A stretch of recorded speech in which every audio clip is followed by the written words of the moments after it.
Welcome to my channel. Welcome. Let's talk. I want us to talk on how to prevent pregnancy. How to prevent pregnancy. A lot of women have been coming to my inbox asking how they can prevent pregnancy naturally without going through the family planning methods and all the like.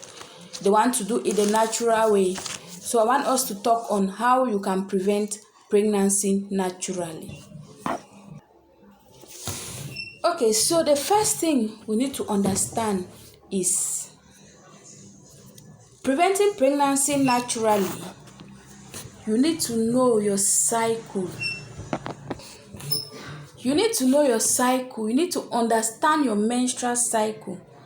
Because if you fail to understand your menstrual cycle, it will be difficult for you to time it to prevent pregnancy naturally without having to take any hormonal contraceptive. Because a lot of women are complaining of the contraceptives. They are either making them to bleed a lot. A lot of them are giving 1 or 2 complaints. And now they want to go the natural way. The natural way will be by following your cycle. So the first thing you should know is, how is my cycle? How many days menstrual cycle do I have? There is this confusion between your menstrual cycle and the number of days you spend in bleeding. A lot of times when you ask a woman, what is your cycle length? They will tell you 3 days, some will tell you 5 days. No, that's not your cycle length. That is just the number of days you spend in bleeding. Your cycle length is calculated from the first day of your previous cycle to 1 day before the next cycle. Let's take, for instance, in the month of January, you saw your menses on the 10th of January. And in the month of February, you are expecting it on the 8th of February. So how are you going to calculate your menstrual cycle to know how many days you have? You calculate from the 10th of January to the 7th of February. You don't count the 8th of February. That's, you count from the first day of your cycle, your previous cycle, to 1 day before your next cycle. By so doing, you have the exact number of cycle, the cycle length you are having. So now, if you have a 21-day cycle, which is a regular cycle, you should be able to calculate your ovulation day from that 21-day cycle. The easiest formula I always like to tell my women is that once you have calculated your cycle length from the day of your previous cycle to 1 day before the next one, just take that cycle length and you minus 14. Just take it. If it is 21, if it is 20, any number it gives you, take it minus 14. The figure will be your ovulation day. Now, we should also understand that a regular cycle ranges from 21 days to 35 days. So anything in between 21 to 35, you have a regular cycle, and that formula applies. But anything out of 21, for example, lesser than 21 and higher than 35, is an irregular cycle. That formula will not apply. That formula will not apply. There's a way to calculate it. So now let's take the first instance of a regular cycle. If you have a regular cycle which falls between 21 to 35 days, it means you are experiencing a regular cycle. You just need to take the figure minus 14. Whatever gives you is your ovulation day.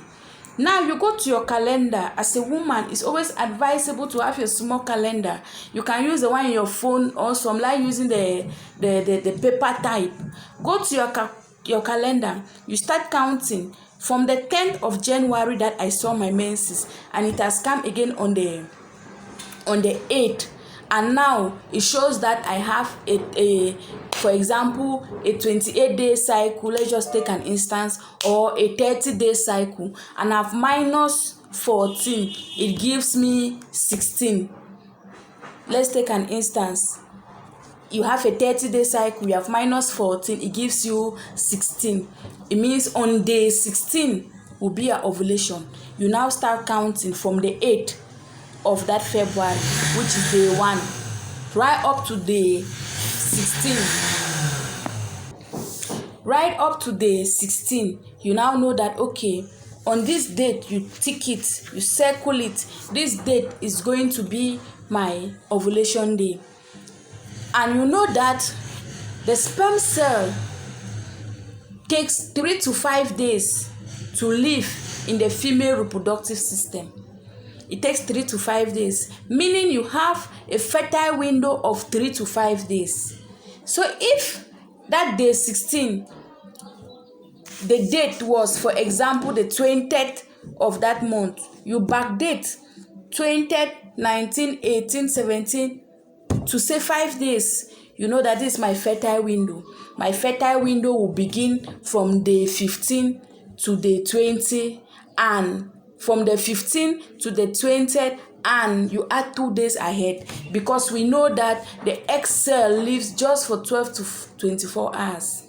So now, if you have been able to pinpoint your fertile window, which will be from this date to this date, you now know that during this period, I'm not supposed to go in for anything.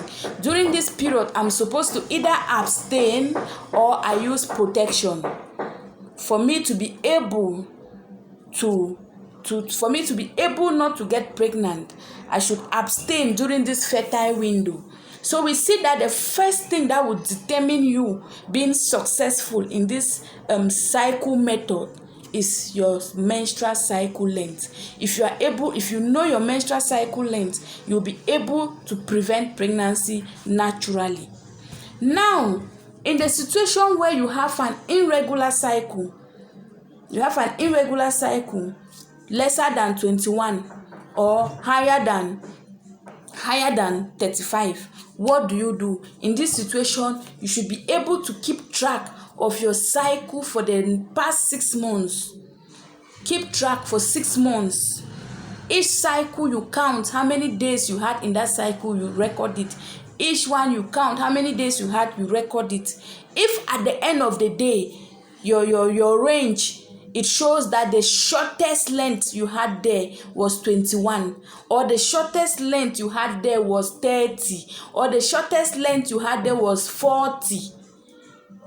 Assume that shortest length to be your cycle, and now be able to calculate your ovulation from there. So if you have an irregular cycle, you just need to keep track of 6 months. You should be able to keep track of 6 months for you to be able to determine your actual cycle length. And also, with an irregular cycle, if you are trying to prevent pregnancy and you have an irregular cycle, it is advisable to always use an ovulation test kit. You should always make use of an ovulation test kit, because an ovulation test kit will always depict when luteinizing hormone is going high. Once it is going high, it will tell you that ovulation is about to happen and you start abstaining. But you should keep in mind that the sperm cell can live for 5 days. So if ovulation, you are able to predict that ovulation is about to happen in 2 days' time, whereas there's already sperm reserve in the reproductive system, it will definitely fertilize. Another method also is the temperature method, the basal body temperature. That is the first temperature when you get up from bed. Before going out of bed, you take your temperature and you record it on daily basis. You will be able to see that during these days your temperature was going high, showing that ovulation was had to happen during those days. So that is another method for you to be able to prevent pregnancy naturally.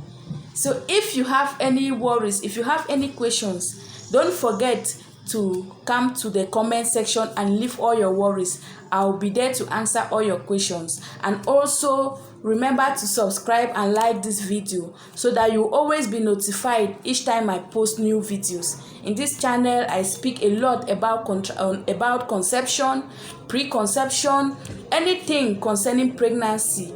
And I'm also a reproductive health coach.